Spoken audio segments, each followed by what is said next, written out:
kanila si Jesus, ayaw kamo gaguol. Salig kamo sa Dios, salig usab kanako. Sa balay sa akong amahan, adunay daghang mga lawak. Muadto ako aron pag-andam. Dapit alang kanini. Kung dili pa kini tinuod, dili unta kamo sultian. Kung natuan ako dito, pagkaandam nagdapit alang kaninyo, mabalik ako o kuhaon ko kamo. Aron bisan asa ako, ato usab kamo. Kung nahibalo na kamo sa dalan, paingon sa dapit nga akong atuan.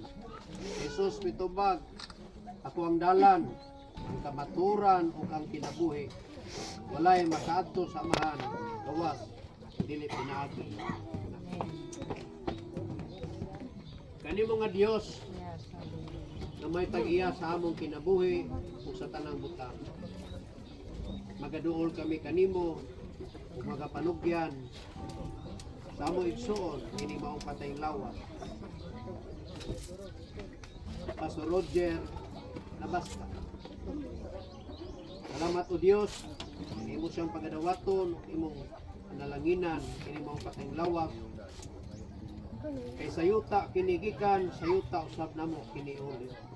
Kay sa abog siya gikan, sa abog usab siya mo pauli.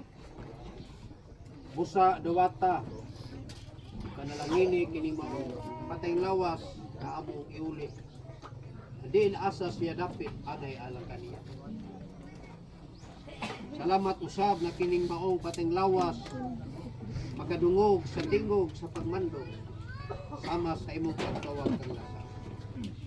Salamat bala nga Dios amo sa itugyan kanimo nining maong lubnganan nga iyahang pagahimutangan. Salamat nga kini mong patayng lawas makadungog sa imong tingog sa katapusang pagmandog.